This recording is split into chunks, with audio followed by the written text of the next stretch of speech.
Pendant 35 ans, j'ai dormi aux côtés d'un homme que je pensais connaître, jusqu'au jour où j'ai découvert que chaque aube cachait une vérité qui allait tout changer. Je m'appelle Marie-Hélène, j'ai 78 ans, et aujourd'hui, je vais vous raconter l'histoire la plus douloureuse et en même temps la plus importante de ma vie. C'est une histoire que j'ai gardée pendant des années, par peur, par honte, mais qui doit maintenant être racontée. Avant de commencer, je vous demande, s'il vous plaît, si vous pouvez, de laisser un like sur cette vidéo, de vous abonner à la chaîne pour m'aider à continuer à raconter ces histoires, et dites-moi dans les commentaires d'où vous regardez, quelle ville, quelle région. J'adore savoir que des gens de toute la France m'écoutent. Cela me donne la force de continuer. Bon, je vais commencer depuis le tout début, en 1967. J'avais seulement 21 ans quand j'ai rencontré Joseph. Il en avait 24. C'était lors d'un bal de l'église ici même à Paris, dans le quartier du Marais. À cette époque, les choses étaient bien différentes d'aujourd'hui, vous savez. On ne sortait pas ensemble comme vous le faites aujourd'hui, non. Tout était plus lent, plus réservé. Mon père, que Dieu ait son âme, était très strict. Quand Joseph est venu chez nous pour la première fois demander à sortir avec moi, je pensais que mon père allait le renvoyer tout de suite, mais non. Joseph était un jeune homme sérieux, travailleur, honnête. Il travaillait dans une usine métallurgique à Montreuil. Mon père l'a apprécié. Nous avons fréquenté pendant 1 an et demi, toujours avec la porte ouverte, toujours avec ma mère à proximité pour surveiller. Quand il m'a demandé en mariage en 1968, j'étais si heureuse que j'ai pleuré toute la nuit. Nous nous sommes mariés en décembre de cette année-là. Ce fut une cérémonie simple à l'église du quartier avec peu de personnes. À cette époque, le pays était, différent. Il y avait un climat lourd dans l'air. Les gens parlaient à voix basse de politique. Mon père disait toujours « Marie, ne te mêle pas des affaires des hommes, ne parle pas du gouvernement, ne parle de rien qui ne te concerne pas. » J'obéissais. Joseph était un homme silencieux, très silencieux. Au début du mariage, je pensais que c'était de la timidité, vous savez. Je pensais qu'avec le temps, il s'ouvrirait davantage, mais non. Il restait silencieux. Il travaillait toute la journée à l'usine métallurgique, rentrait à la maison fatigué, dînait, regardait un peu la télévision. Nous avions réussi à acheter une télé d'occasion, ce qui était un luxe à cette époque, et il allait se coucher. Tous les jours, la même routine. Seulement, il y avait une chose qui m'intriguait depuis le début, depuis le premier jour de mariage. Joseph se réveillait à 4 heures du matin, tous les 5 jours, 4 heures pile. Et vous savez ce qu'il faisait ? Il se levait doucement du lit pour ne pas me réveiller, mais je me réveillais toujours parce que j'ai le sommeil léger, et il allait directement à la salle de bain. Il fermait la porte à clé et restait là-dedans pendant 1 heure entière. Au début, les premières semaines, je n'ai rien dit. Je pensais que c'était une question d'intestin dérangé, ces choses dont on ne pose pas de questions, n'est-ce pas ? Mais ensuite, 1 mois passa, 2 mois, 6 mois, et tous les jours la même chose. 4 heures du matin, 1 heure dans la salle de bain, toujours fermée à clé.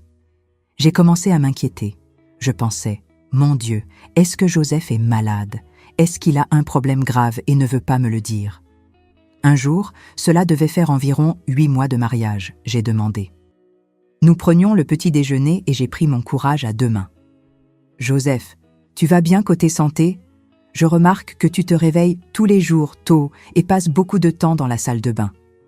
Il est devenu rouge, rouge comme une tomate. Il a détourné le regard, a remué son café avec la cuillère et a dit à voix basse « C'est l'intestin, Marie. Depuis l'enfance, j'ai ce problème. Intestin constipé, puis relâché, c'est ennuyeux, mais ce n'est rien de grave, ne t'inquiète pas. » Et ce fut tout. Il a changé de sujet immédiatement et je n'ai pas insisté. À cette époque, on n'insistait pas beaucoup, vous voyez. Une femme devait respecter l'espace de son mari. C'est ce que ma mère m'avait enseigné. Les années ont passé. Nous avons eu notre premier fils en 1970, Jean.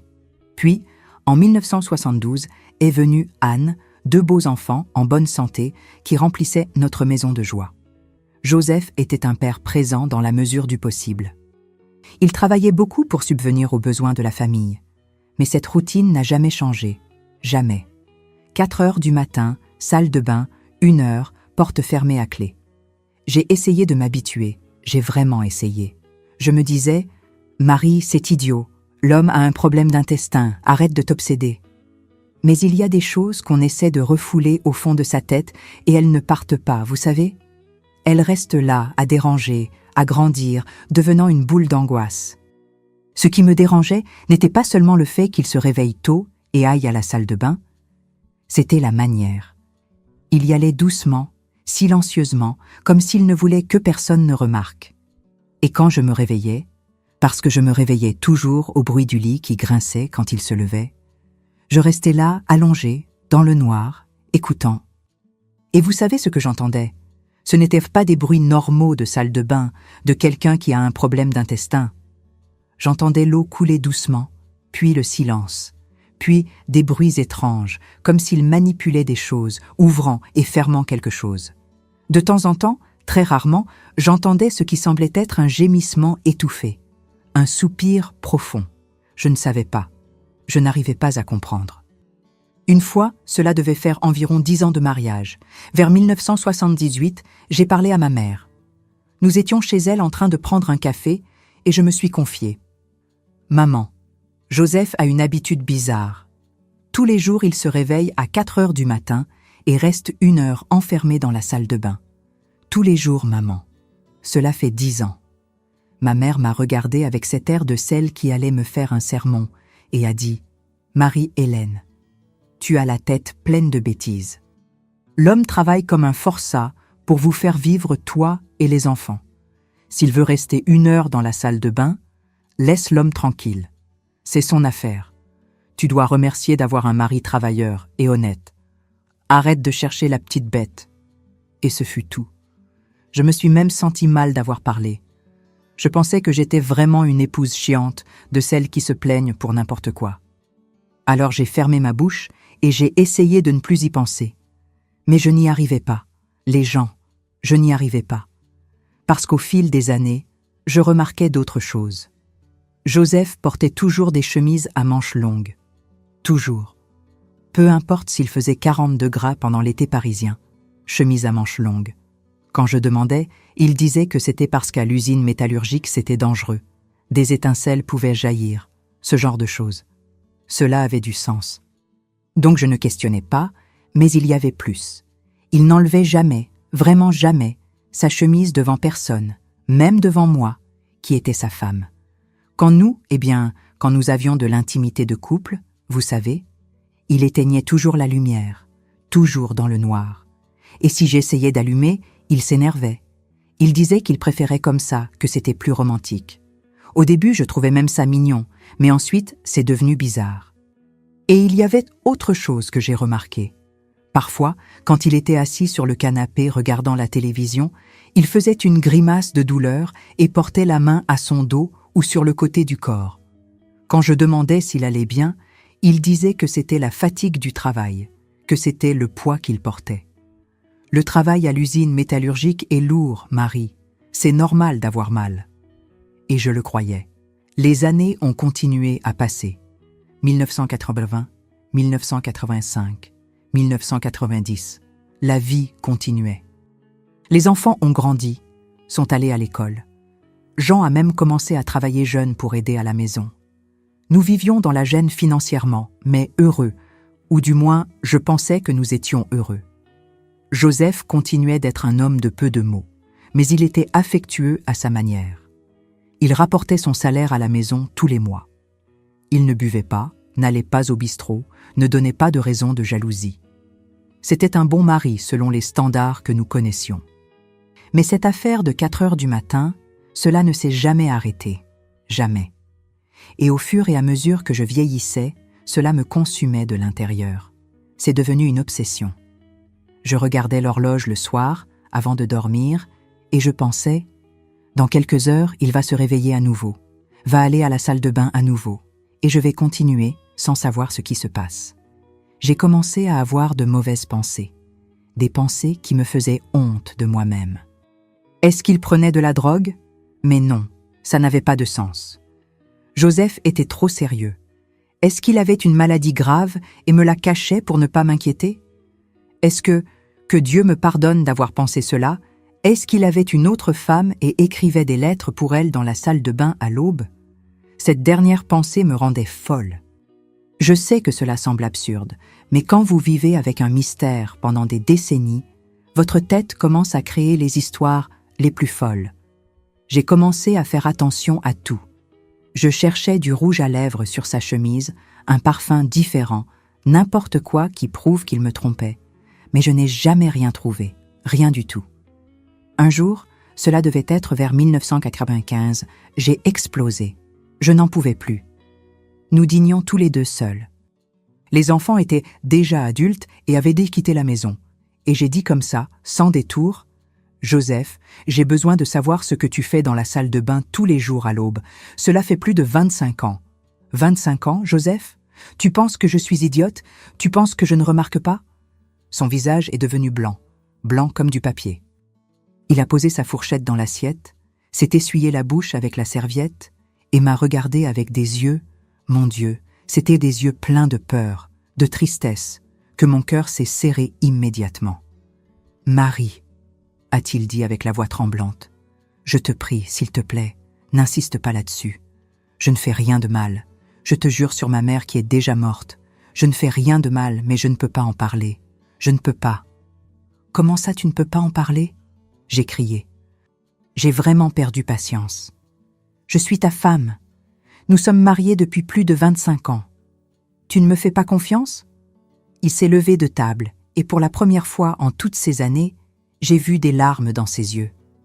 De vraies larmes coulant sur son visage. Ce n'est pas une question de confiance, Marie. C'est une question de te protéger, de vous protéger, toi et les enfants. S'il te plaît, laisse-moi tranquille avec ça. Je t'en supplie. Et il est sorti de la maison, est allé marcher dans la rue. Il est resté dehors presque 2 heures.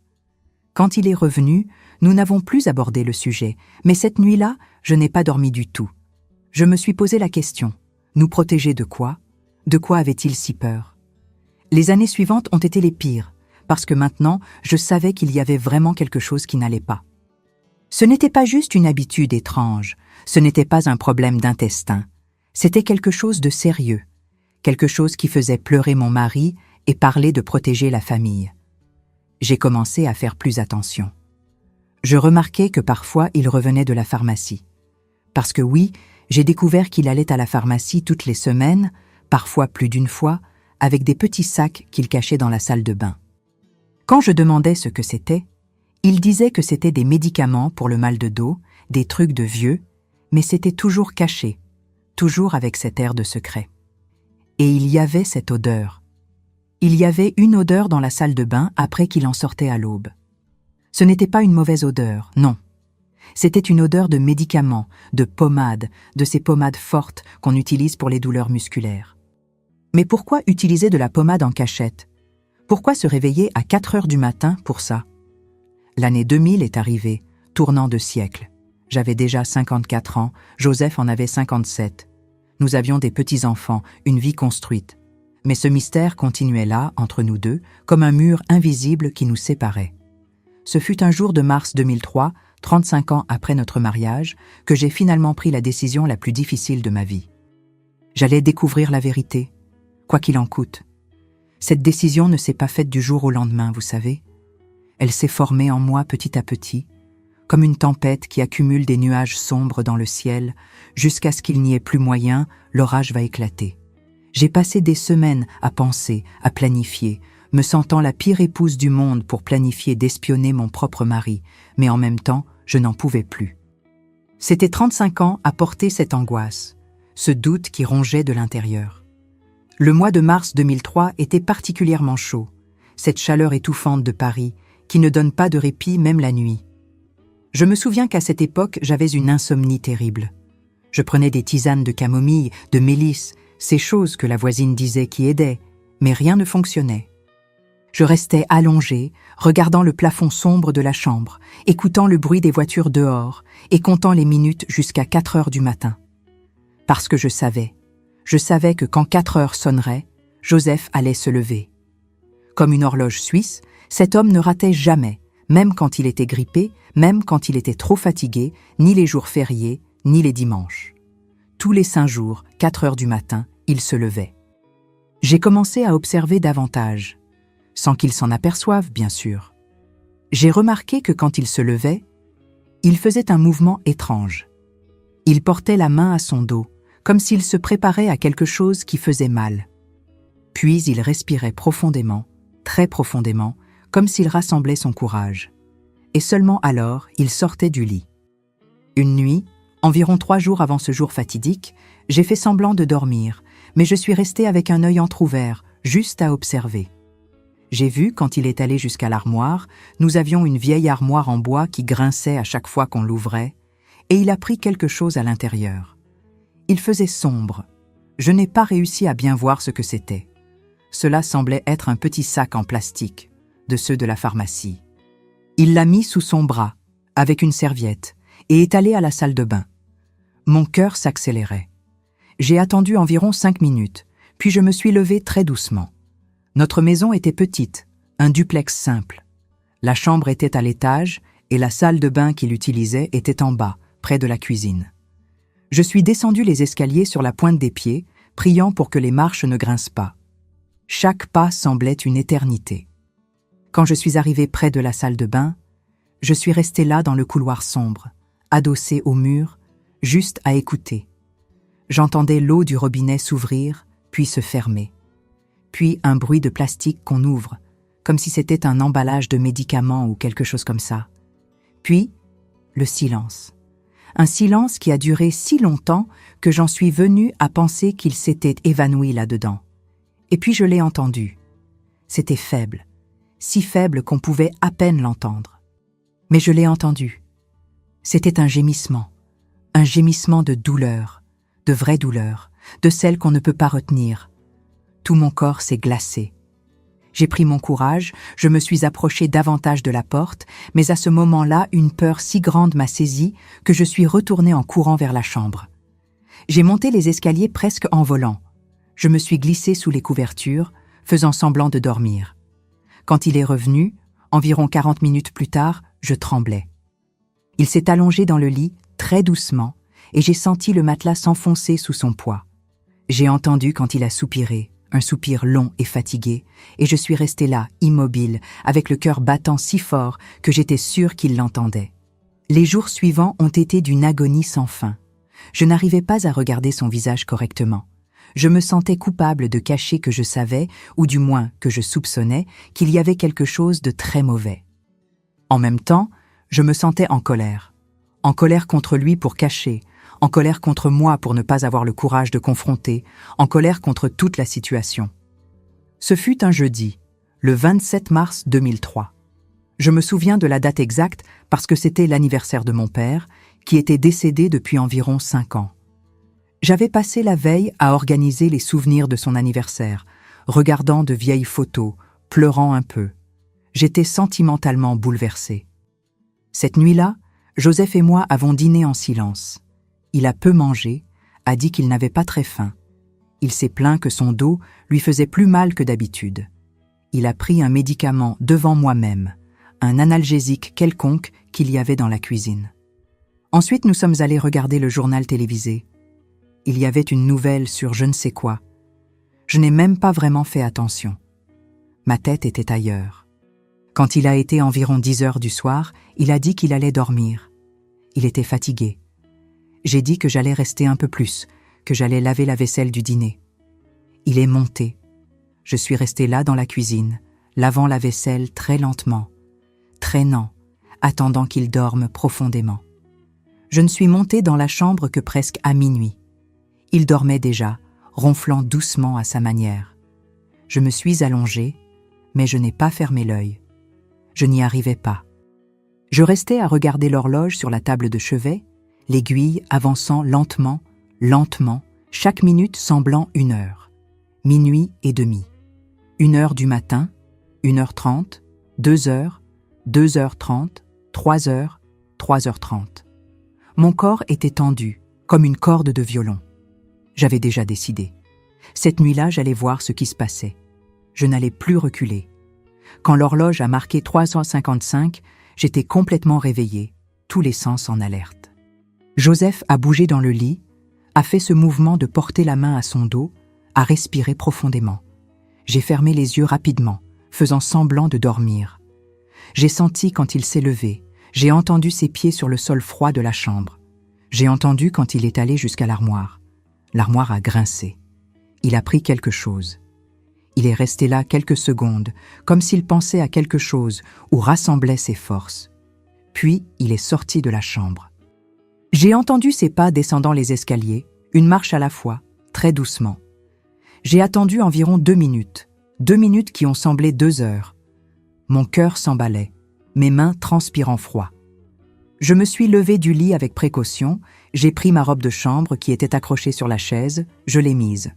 Je suis descendue les escaliers comme un fantôme, marchant seulement sur le bord de chaque marche pour ne pas faire de bruit. En bas, tout était éteint. Il n'y avait que la faible lumière du réverbère de la rue entrant par la fenêtre du salon. Je me suis dirigée vers le couloir où se trouvait la salle de bain. La porte était fermée. La lumière allumée sous l'interstice. J'ai entendu l'eau couler. Je me suis approchée. Chacun de mes pas était calculé. J'avais tellement peur que mes jambes tremblaient. Je ne sais même pas de quoi j'avais peur. De découvrir une trahison, de découvrir une maladie terminale, de découvrir quelque chose qui allait changer ma vie pour toujours. Peut-être que j'avais peur de tout cela ensemble. Je suis arrivée tout près de la porte. J'ai collé mon oreille dessus, essayant de mieux entendre. L'eau avait arrêté de couler. Maintenant, il y avait un bruit de papier qu'on déchirait ou d'emballage qu'on ouvrait. Puis silence à nouveau. Puis ce gémissement faible de douleur que j'avais déjà entendu quelques jours auparavant. C'est à ce moment-là que j'ai remarqué. La porte était vieille.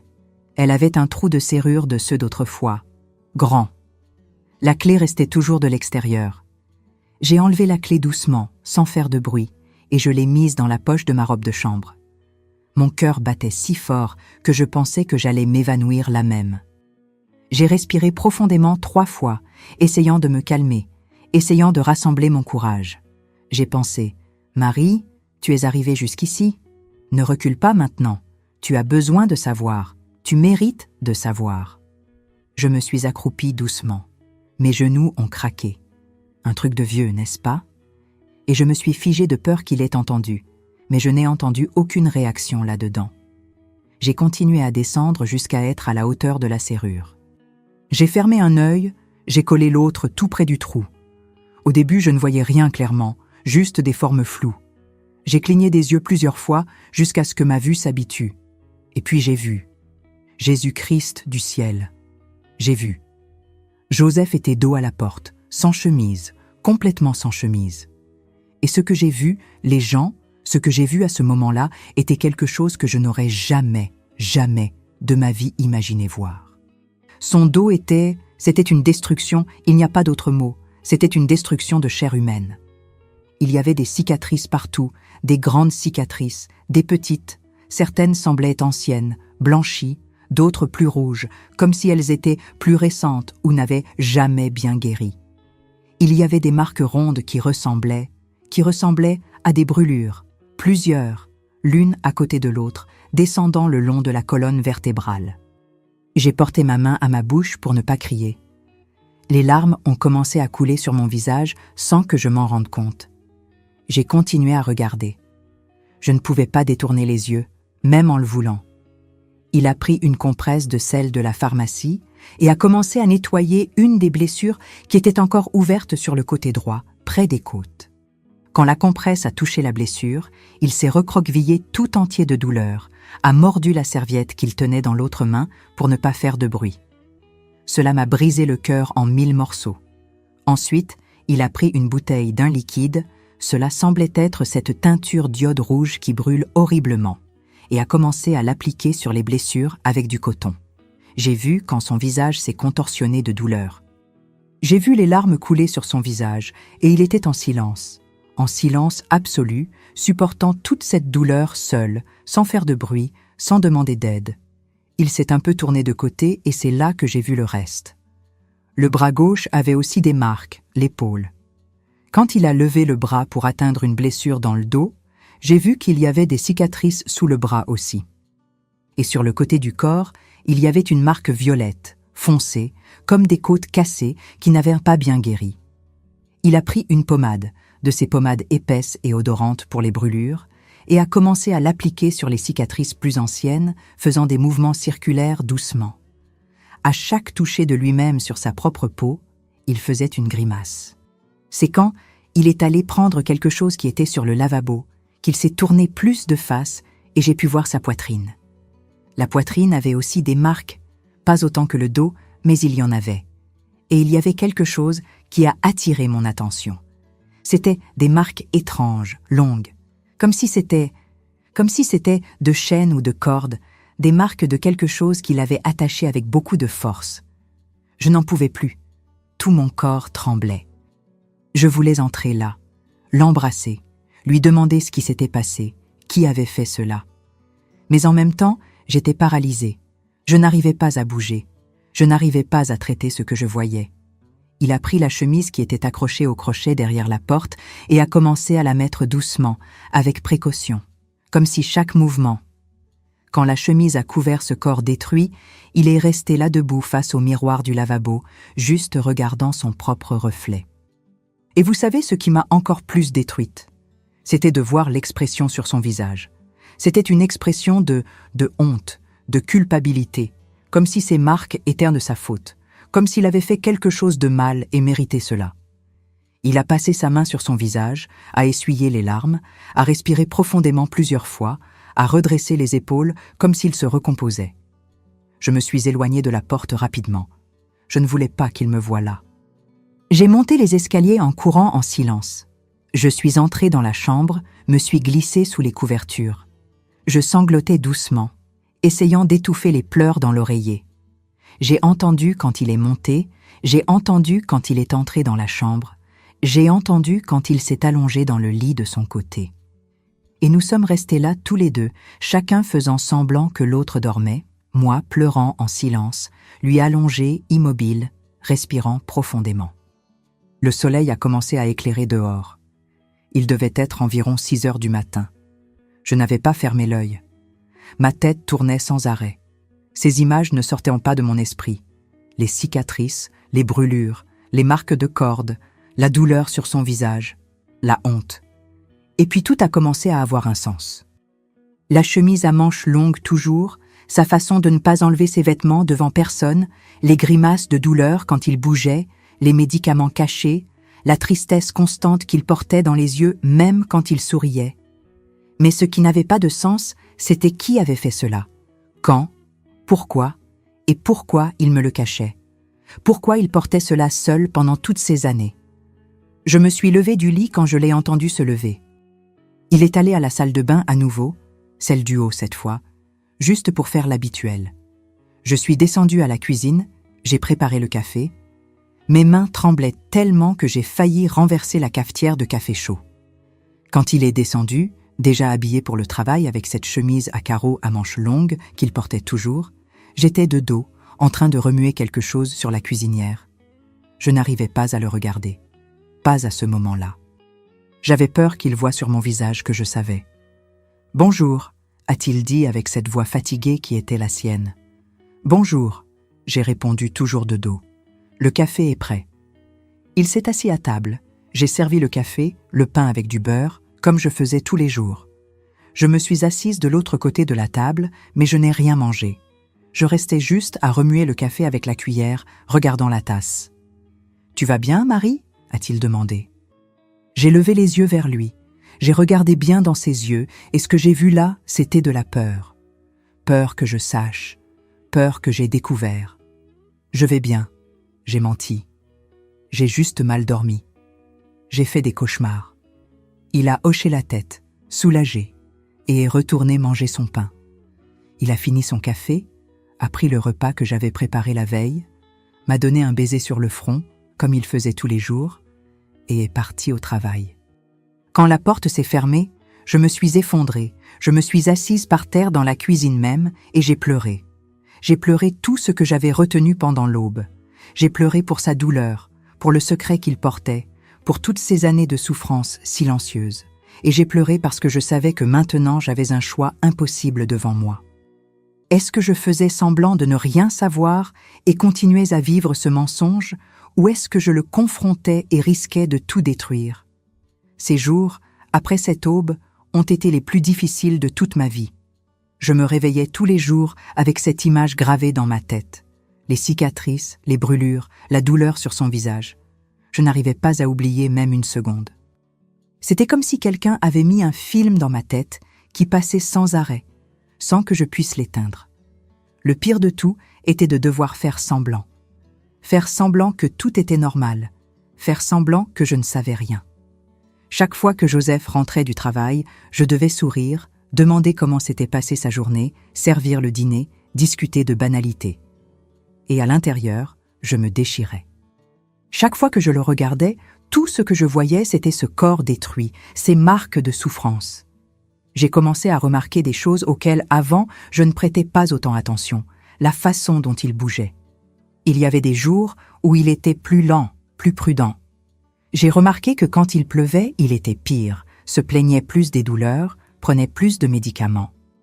Ce doit être parce que les vieilles cicatrices font mal quand le temps change, n'est-ce pas? C'est ce qu'on dit toujours. Une semaine après cette nuit, j'étais en train de ranger l'armoire parce que je devais faire quelque chose pour ne pas devenir complètement folle. Et j'ai trouvé le fameux petit sac de pharmacie qu'il cachait. Il était là au fond, derrière ses vêtements. J'ai regardé autour, même en sachant qu'il était au travail et qu'il n'y avait personne à la maison. Mon cœur s'est emballé. Je savais que j'envahissais son intimité, mais j'avais besoin de comprendre. J'ai ouvert le sac doucement, comme si c'était une bombe qui pouvait exploser. À l'intérieur, il y avait des choses de pharmacie. Compresse, sparadrap, cette teinture d'iode que je l'avais vue utiliser, une pommade pour les brûlures qui étaient importées, devait coûter une fortune. Une bouteille d'un médicament que je n'avais jamais vu, avec un nom compliqué que je n'ai même pas réussi à prononcer correctement. J'ai pris la bouteille, j'ai lu la notice, c'était pour la douleur chronique, de ces douleurs qui ne passent jamais. Je me suis assise au bord du lit, tenant cette bouteille de médicament, et j'ai pleuré. J'ai pleuré parce que j'ai imaginé lui tous les jours prenant ce médicament pour supporter la douleur. Tous les jours, faisant semblant que tout allait bien, tous les jours se réveillant à 4 heures du matin pour soigner ses blessures en secret, avec peur que quelqu'un voie, avec honte de quelque chose qui n'était même pas de sa faute, parce que je savais déjà au fond ce qui s'était passé. Je n'étais pas idiote. J'avais vécu cette époque, les années 40, début des années 40. On entendait des choses, des chuchotements, des histoires de gens qui disparaissaient, de gens qui étaient arrêtés, et revenait différent ou ne revenait pas. Mon propre père, que Dieu ait son âme, m'avait alerté à cette époque. Marie, ne te mêle de rien, ne parle de rien, fais comme si tu ne voyais rien, n'entendais rien. Mais je n'avais jamais imaginé que Joseph, mon Joseph, qui était si tranquille, si paisible, qui allait juste au travail et rentrait à la maison. Comment? Quand? Pourquoi? J'ai tout remis dans le sac, exactement comme c'était. Je l'ai caché à nouveau au fond de l'armoire.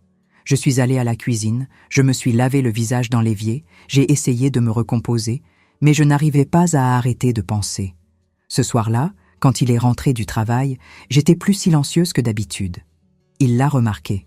« Il s'est passé quelque chose, Marie ?» a-t-il demandé en enlevant ses chaussures à la porte. « Non, rien, j'ai menti. » Je suis juste un peu fatiguée. Il m'a regardée de cette façon qui était la sienne, comme s'il essayait de lire mon âme. Puis, il a hoché la tête et est allé prendre une douche. La douche normale de fin d'après-midi, rapide, pas celle de 4 heures du matin qui durait 1 heure. Pendant le dîner, j'ai essayé d'engager la conversation sur le passé, pas de manière directe, mais en surface, vous savez. « Joseph, tu te souviens quand on s'est rencontrés en 1967 ?» Il a levé les yeux de son assiette, un peu surpris par la question. « Bien sûr que je m'en souviens. Comment pourrais-je oublier? Tu portais cette robe bleue à pois blancs. » J'ai souri. Il se souvenait vraiment.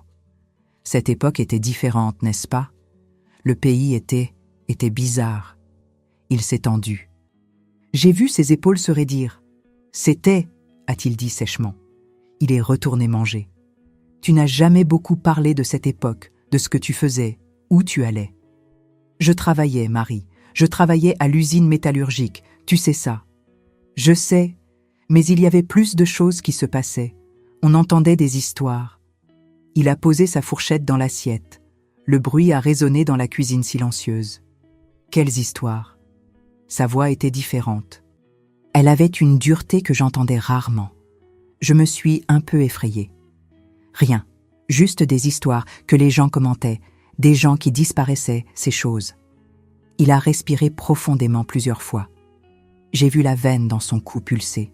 « Marie, je t'ai déjà dit, ne te mêle pas des affaires qui ne te regardent pas. Je travaillais, point. Le reste n'a pas d'importance. » Et il s'est levé de table, a laissé son assiette à moitié pleine et est allé au salon regarder la télévision. Je suis restée là seule dans la cuisine avec le cœur serré.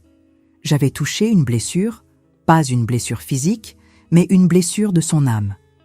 Je n'ai plus essayé de parler de cela les jours suivants, mais j'avais besoin de comprendre, j'avais besoin de réponses. Alors j'ai fait quelque chose que je n'avais jamais fait de ma vie. Je suis allée à la bibliothèque municipale dans le centre de la ville. J'ai pris 2 bus pour y arriver. La jeune fille de la bibliothèque m'a regardé bizarrement quand j'ai demandé. Une dame de 57 ans demandant à voir de vieux journaux des années 40. Mais elle m'a emmenée dans une salle au fond où il gardait ces vieux journaux tout jaunis. Je suis restée là des heures à feuilleter ces journaux. Et ce que j'ai lu, les gens, ce que j'ai lu m'a rendu malade. Il y avait des nouvelles sur des gens arrêtés, sur la torture, sur des disparus. Bien sûr, les journaux de l'époque n'en parlaient pas ouvertement. Tout était un peu caché entre les lignes, mais qui voulait comprendre comprenait. J'ai lu sur les caves, sur les endroits où ils emmenaient les gens, sur les méthodes qu'ils utilisaient. Électrocution, pendaison, noyade, brûlure, mon Dieu du ciel, brûlures avec des cigarettes, avec du fer chaud. J'ai dû sortir de là en courant. Je suis allée aux toilettes de la bibliothèque et j'ai vomi. Je suis restée là agrippée au lavabo des toilettes, tremblant, imaginant mon Joseph en train de subir cela. Mon Joseph, qui ne ferait pas de mal à une mouche, en train d'être brûlé, d'être torturé. Je suis rentrée à la maison en bus, sans même voir le paysage passer par la fenêtre. Je suis arrivée à la maison avant lui. Je me suis assise sur le canapé du salon et je suis restée là immobile, regardant dans le vide. Quand il est arrivé, j'ai à peine réussi à saluer correctement. « Tu es allé chez le médecin ?» a-t-il demandé inquiet. « Tu as vraiment mauvaise mine. » « Non, je pense juste que j'ai mangé quelque chose qui ne m'a pas réussi. » Il a insisté pour que je m'allonge, a apporté une tisane, m'a fait des caresses sur la tête, et cela m'a encore plus brisée. Parce que là, il était en train de prendre soin de moi, inquiet pour moi, étant cet homme bon qu'il avait toujours été. Et moi, sachant qu'il souffrait seul depuis des décennies et que je ne pouvais rien faire parce qu'il ne me laissait pas.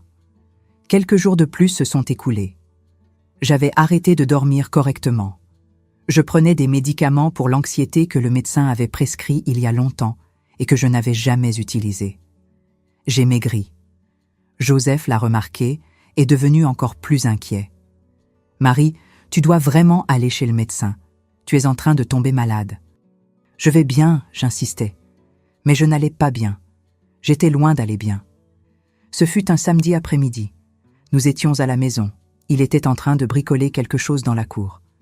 J'étais dans la cuisine en train de préparer le déjeuner. Soudain, j'ai entendu un bruit fort, un gémissement et puis le silence. J'ai tout lâché et j'ai couru vers la cour. Joseph était par terre, tenant son dos, le visage contorsionné de douleur. « Joseph !» j'ai crié en m'accroupissant à côté de lui.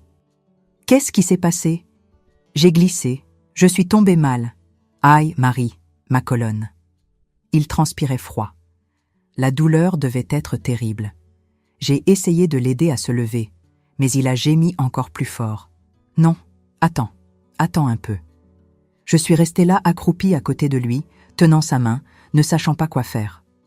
Après quelques minutes, il a réussi à s'asseoir adossé au mur, mais j'ai vu quand il a porté sa main à son dos, à un endroit spécifique, et a fait une grimace encore pire. « Laisse-moi voir », j'ai dit, et avant qu'il puisse m'en empêcher, j'ai soulevé sa chemise par derrière. Il a essayé de me repousser, mais il était trop faible de douleur, et j'ai vu à nouveau. À la lumière du jour, cette fois, les cicatrices, les marques, une d'elles s'était ouverte avec la chute. Elle saignait. Joseph, j'ai murmuré avec la voix brisée. Il m'a regardé, et dans ce regard, il y avait tout.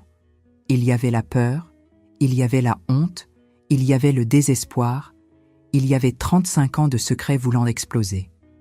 Marie, a-t-il commencé, mais n'a pas pu continuer. Les larmes ont commencé à couler. Je l'ai embrassé par derrière avec précaution pour ne pas le blesser davantage. J'ai collé mon visage à son dos, à ce dos détruit, et j'ai pleuré avec lui. « Je sais », j'ai dit doucement. « Je sais, mon amour. J'ai vu. » Il est devenu rigide dans mes bras. « Tu as vu ?»« J'ai vu.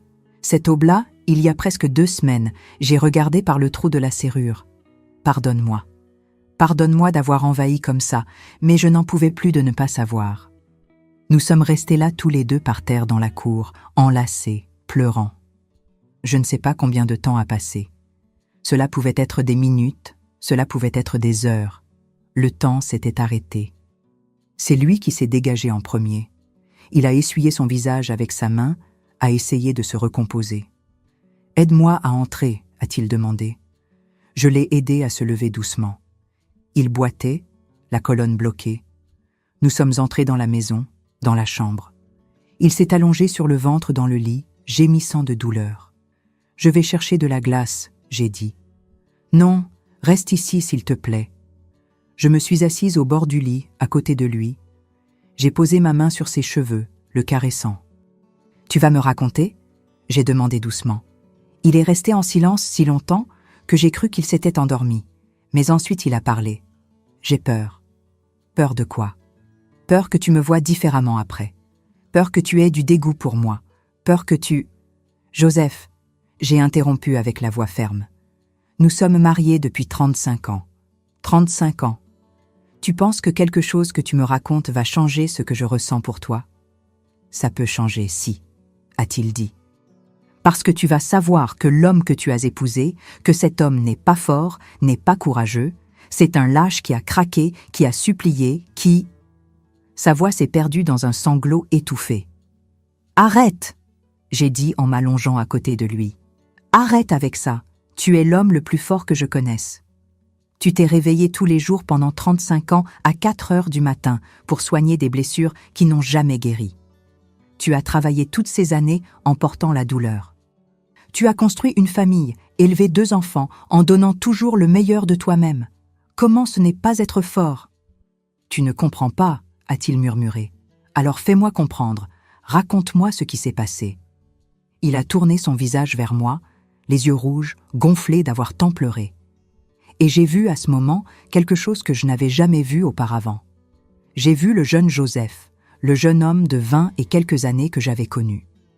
J'ai vu la peur qu'il avait dû ressentir. J'ai vu la douleur, j'ai tout vu. « Demain, » a-t-il dit, « demain je te raconterai tout. Aujourd'hui je ne peux pas. Aujourd'hui, la douleur est trop forte, aussi bien celle d'ici. » Il a pointé son dos. « Que celle d'ici. » Il a pointé sa poitrine, son cœur. « D'accord, » j'ai dit. « Quand tu seras prêt. » Je suis restée là avec lui jusqu'à ce qu'il s'endorme d'épuisement. Ensuite, je suis descendue, j'ai réchauffé le repas, mais je n'ai pas réussi à manger. Je suis restée assise à la table de la cuisine, regardant la nourriture froide dans l'assiette, pensant à tout, pensant que le lendemain, finalement, après 35 ans, j'allais savoir la vérité complète. Et en même temps que je voulais savoir, une partie de moi avait peur. Peur de ce que j'allais entendre, peur de ne pas être assez forte pour supporter la douleur qu'il avait portée seule pendant si longtemps. Mais je devais être forte pour lui, pour nous. Parce que s'il y a une chose que 35 ans de mariage m'ont appris, c'est qu'on supporte beaucoup plus qu'on imagine quand c'est par amour. Cette nuit-là, aucun de nous deux n'a bien dormi. Je l'entendais bouger dans le lit, gémir de douleur. À l'aube, il s'est levé, mais il n'est pas allé à la salle de bain d'en bas. Il est allé à celle du haut, a pris ses médicaments et retourné au lit. Quand le soleil s'est levé le dimanche 13 avril 2003, je savais que ce serait le jour qui changerait tout. Pour le meilleur ou pour le pire, impossible de savoir, mais ce serait le jour où la vérité sortirait enfin. Ce dimanche s'est levé nuageux. Le ciel était gris, lourd, de ceux qui semblent qu'il va pleuvoir à tout moment. Mais la pluie ne vient pas. Je me suis levée tôt, même si je n'avais presque pas dormi. Joseph était encore au lit, réveillé, regardant le plafond. « Bonjour », j'ai dit doucement. Il a tourné son visage vers moi. Les yeux étaient encore rouges, fatigués, mais il y avait quelque chose de différent en eux. Une détermination que je ne voyais pas depuis longtemps. « Bonjour », a-t-il répondu. « Descends, fais un café. » « J'arrive tout de suite. » Je suis descendue à la cuisine avec le cœur serré. J'ai mis le café à passer. J'ai préparé le pain, le beurre, le fromage. J'ai tout fait machinalement parce que ma tête était ailleurs. Je me préparais pour ce qui allait venir. Il a mis environ 20 minutes pour descendre. Quand il est apparu dans la cuisine, il s'était lavé, rasé, avec une chemise propre, comme s'il se préparait pour quelque chose d'important. Et c'était le cas, n'est-ce pas? C'était le moment le plus important de nos 35 ans ensemble. Nous nous sommes assis à table. Aucun de nous deux n'a touché à la nourriture. Nous sommes juste restés là, tenant les tasses de café chaud, nous regardant l'un l'autre. « Par où je commence ?» a-t-il dit, plus pour lui-même que pour moi. « Par le début », j'ai répondu. « Quand est-ce arrivé ?» Il a respiré profondément plusieurs fois, a fermé les yeux comme s'il revenait dans le temps, revivant tout. C'était en 1943, août 1943. J'avais 19 ans. Nous n'étions même pas encore mariés, tu te souviens? Nous devions nous marier en décembre. J'ai hoché la tête. Mon cœur s'accélérait déjà. À cette époque, je travaillais à l'usine métallurgique, tu sais? Mais je faisais aussi autre chose. Je participais à un groupe de jeunes de l'église. On se réunissait pour étudier, pour discuter de comment aider les pauvres, ce genre de choses. C'était un groupe lié à la résistance. Tu connais ce mouvement qui aidait les gens pendant l'occupation. Il s'est arrêté, a pris une gorgée de café. Sa main tremblait un peu. Je ne t'ai jamais raconté parce qu'à cette époque, c'était dangereux. Très dangereux. Les Allemands n'aimaient pas ces groupes. Ils pensaient que c'était de la subversion, des résistants. Mais nous n'étions rien de tout ça, Marie. On voulait juste aider. On distribuait de la nourriture aux nécessiteux. On cachait des gens, ce genre de choses. Il a fait une longue pause. Je n'ai pas interrompu, j'attendais juste. Il y avait un prêtre dans le groupe, le père Jean, un homme bon, Marie, très bon. C'est lui qui organisait tout, et il y avait environ 10-12 jeunes, des garçons et des filles de l'église. Tous des gens bien, des gens de famille, des travailleurs. Sa voix a commencé à trembler. Un jour, c'était un jeudi. Je m'en souviens encore aujourd'hui, le 14 août 1943. Je sortais du travail. Il était environ 6 heures du soir. J'avais fini mon service. Je marchais dans la rue, allant prendre le métro, quand une voiture s'est arrêtée à côté de moi, une Citroën noire. 2 hommes en civil en sont descendus. Ils m'ont attrapé, un de chaque côté, et m'ont jeté dans la voiture. J'ai porté ma main à ma bouche. Même en sachant que cela s'était passé il y a plus de 60 ans, mon corps a réagi comme si ça se passait à ce moment-là. J'ai essayé de crier, j'ai essayé de me libérer, mais c'était impossible. Ils étaient forts, entraînés, ils ont mis un chiffon dans ma bouche, ont attaché mes mains. Tout s'est passé si vite que quand je m'en suis rendu compte, la voiture roulait déjà et personne dans la rue n'avait rien remarqué, ou s'ils ont remarqué, ils ont fait semblant de ne pas voir. C'était comme ça à cette époque, Marie. Les gens avaient peur. Il s'est arrêté à nouveau, a essuyé les larmes qui commençaient à couler. Ils m'ont emmené dans un endroit, je ne sais pas où c'était. Ils m'ont mis un bandeau sur les yeux pendant le trajet. Quand ils ont enlevé le bandeau, j'étais dans une petite pièce, sans fenêtre, juste avec une ampoule forte au plafond qui faisait mal aux yeux. Il y avait une table, une chaise, et il y avait 3 hommes là. Sa voix était de plus en plus basse. Je devais faire un effort pour entendre. Ils ont commencé à poser des questions. Ils posèrent des questions sur le groupe de l'église, ils voulaient des noms. Ils voulaient savoir où nous nous réunissions, qui participait, ce que nous planifions. J'ai dit que nous ne planifions rien, que nous aidions juste les pauvres, mais ils ne croyaient pas. Ils disaient que nous étions des résistants, que nous tramions contre les Allemands, que nous recevions de l'argent de l'extérieur. Ils tremblaient maintenant, tremblaient tout entier. J'ai essayé d'expliquer, Marie. Je jure que j'ai essayé.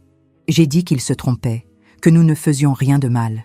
Mais plus je parlais, plus il s'énervait. Il disait que je mentais, que je protégeais des terroristes. Il s'est tu et resté quelques minutes en silence, juste regardant sa tasse de café. Quand il a recommencé à parler, la voix était presque un murmure. Ensuite, ils ont commencé avec leur méthode pour me faire parler, pour me faire avouer des choses que je n'avais pas faites. Je n'en pouvais plus.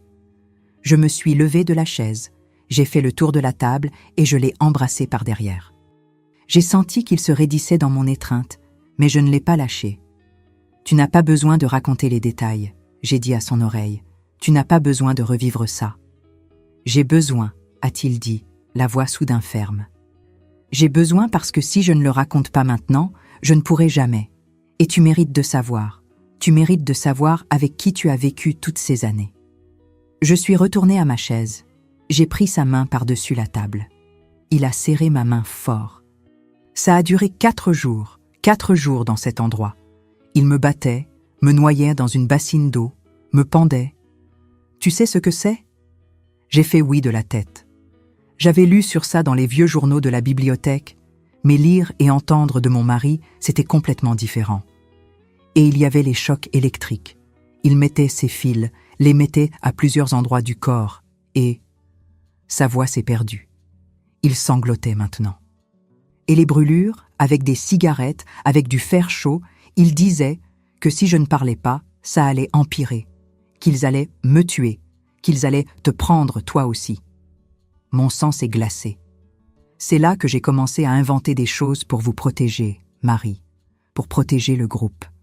J'ai donné de faux noms, de fausses adresses, inventé des réunions qui n'ont jamais existé. J'ai dit tout ce qu'il voulait entendre, mais rien n'était vrai. Il m'a regardé avec tellement de douleur dans les yeux que j'ai presque pas supporté.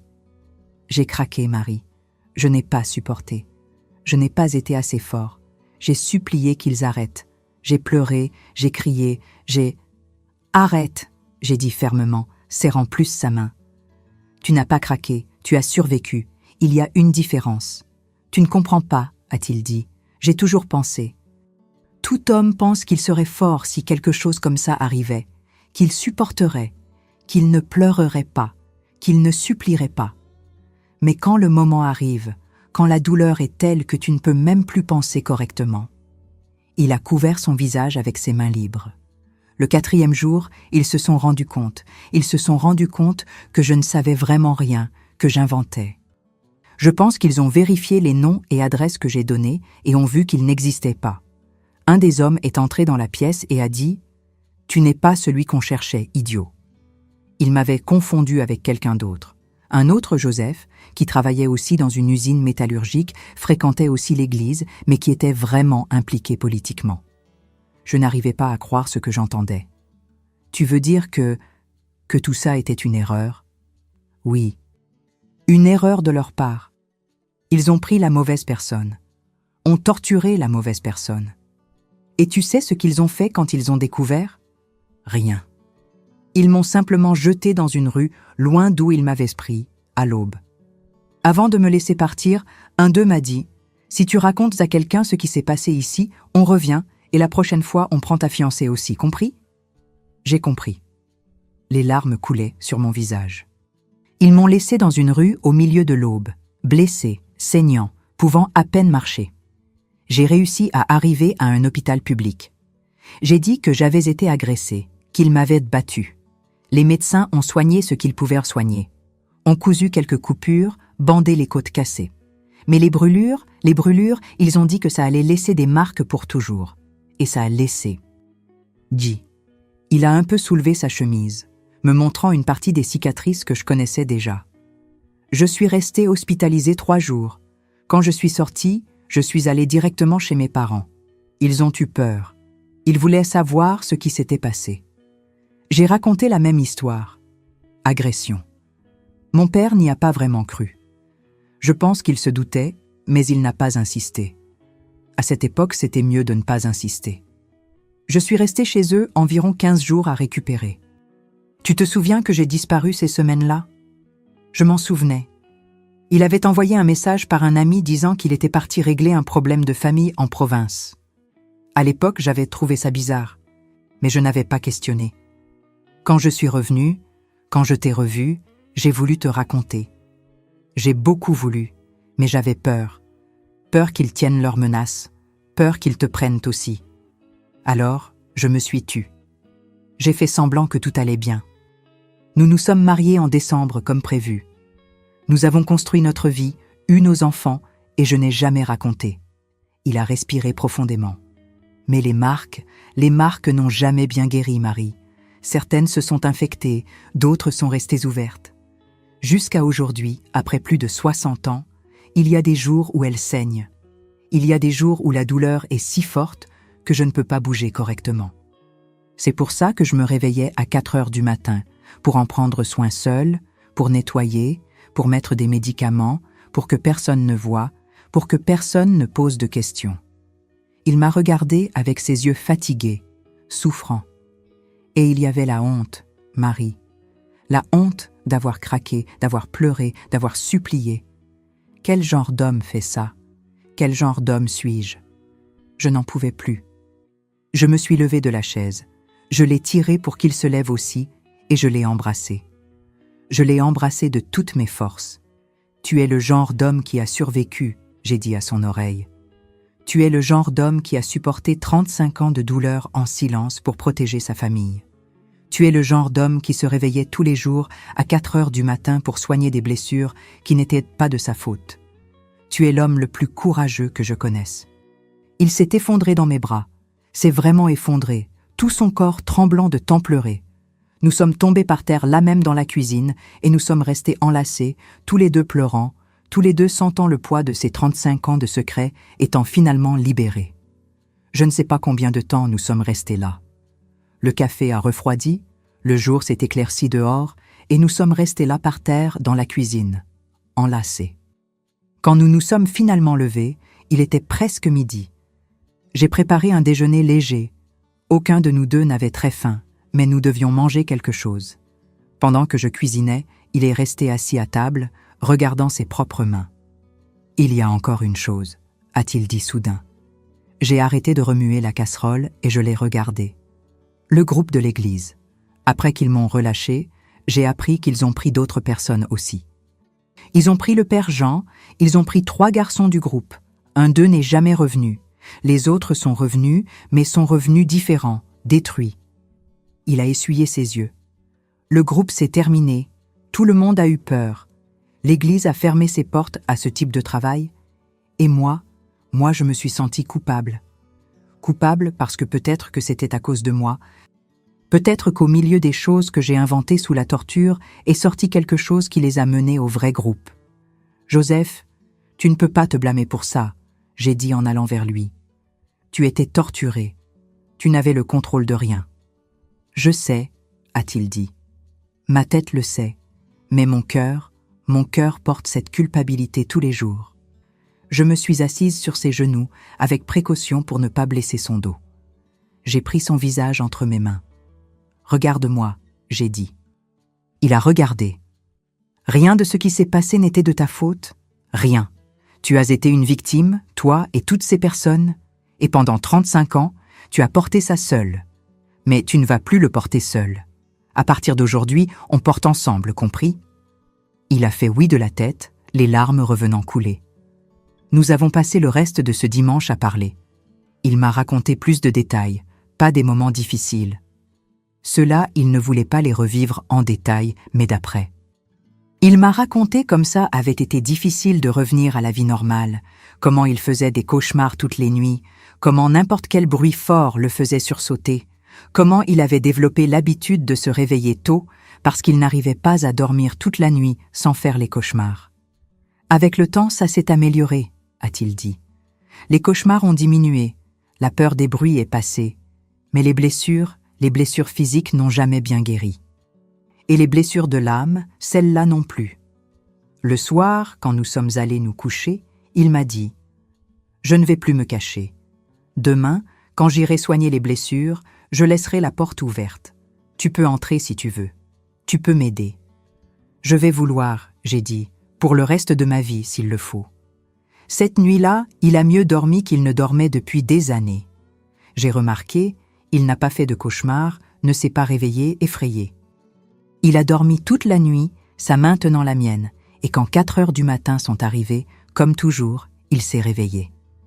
Mais cette fois, il n'est pas allé seul. Nous sommes allés ensemble. Nous sommes descendus à la salle de bain, lui avec les médicaments et les compresses, moi avec le cœur plein d'amour et la détermination d'aider. C'était douloureux de voir toutes ces blessures de près. C'était douloureux de mettre des médicaments, de nettoyer, de soigner. Mais c'était moins douloureux que de savoir qu'il avait fait ça seul pendant 35 ans.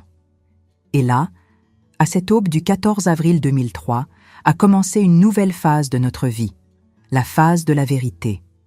La phase de porter ensemble le poids qu'il avait porté seul si longtemps, la phase d'être finalement vraiment un.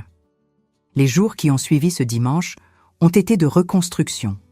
Pas de reconstruction de murs ou de meubles, mais de reconstruction de nous deux, de reconstruction de notre mariage qui avait été si fort pendant 35 ans, mais qui avait une fissure invisible au milieu, le secret. Tous les jours, à 4 heures du matin, je me réveillais avec lui. Au début, il résistait encore un peu, disait que je n'avais pas besoin, que je pouvais continuer à dormir. Mais j'insistais, et avec le temps, il s'est habitué, a accepté, m'a laissé prendre soin de lui comme il avait toujours pris soin de moi. J'ai appris à nettoyer les blessures correctement. Le médecin que nous sommes allés consulter, parce que oui, j'ai insisté pour qu'il aille voir un vrai médecin, m'a enseigné les bonnes techniques. C'était une dame plus âgée, déjà proche de la retraite, et quand elle a vu les marques sur le corps de Joseph, elle n'a pas posé de questions. Elle l'a juste regardé avec ses yeux qui disaient « Je sais ce qui s'est passé ». Elle a prescrit les meilleurs médicaments, plus modernes, et a dit « Prenez bien soin de lui, Madame Marie, il le mérite ». Ces mots sont restés avec moi. Il le mérite. Mon Joseph méritait tout le bien que ce monde pouvait offrir, après tout ce qu'il avait vécu. Avec le traitement approprié, certaines blessures qui s'ouvraient ont commencé à mieux guérir.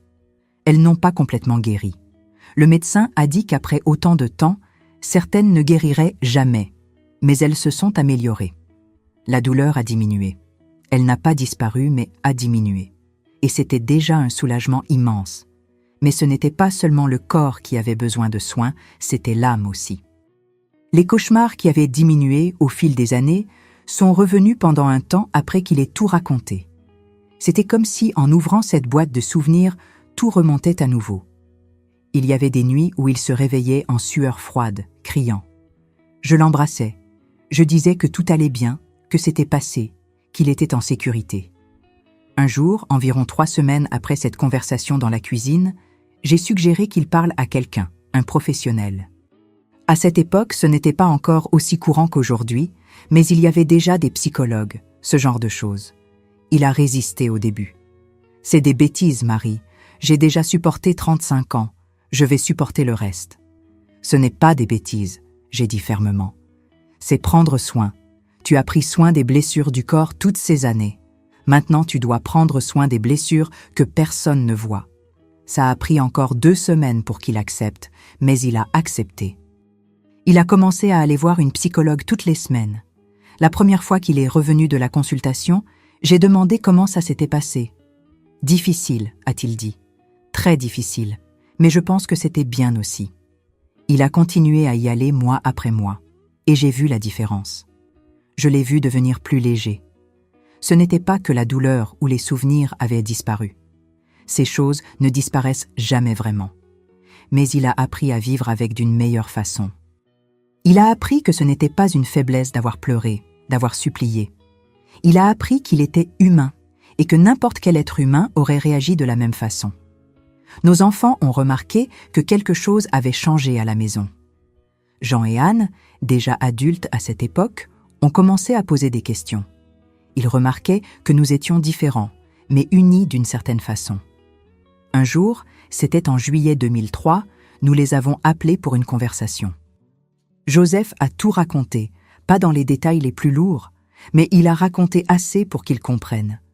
Il a raconté qu'il avait été arrêté par erreur en 1943, qu'il avait été blessé, qu'il avait porté ça seul pendant toutes ces années. Jean a pleuré. Mon fils de 33 ans, un homme fait, a pleuré comme un enfant, a embrassé son père et a demandé pardon. Pardon pourquoi?